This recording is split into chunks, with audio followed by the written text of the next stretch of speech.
Do you feel the vibes?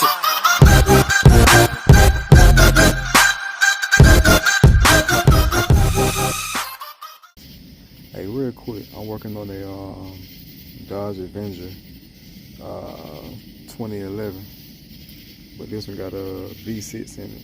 Some of them got I think a 4-cylinder, but this is a 6-cylinder. So I'm changing the alternator, right? I know they say you're supposed to go underneath and take the tire off, which is true.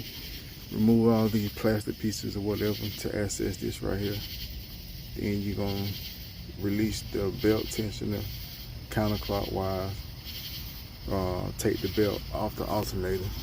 The alternator not there because I took it off already, but that's the alternator right there. But then they wanted you to unbolt the compressor in order to drop the alternator from the bottom. I thought about it. There's an easier way.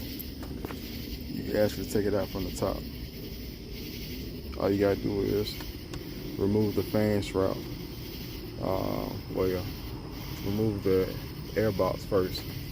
Get the air box out the way. Then take a loose the fan shroud.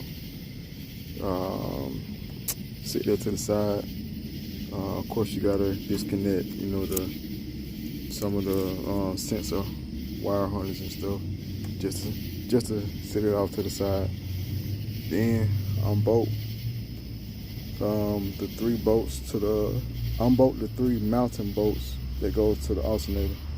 You're gonna have one here, one at the bottom. Let me see if I can see. It's gonna be at the bottom right.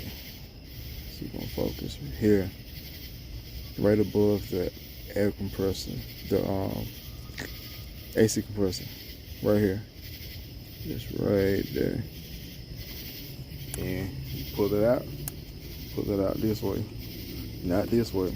It's not gonna go. Pull it out this way and put it back in the same way. Real easy, real easy.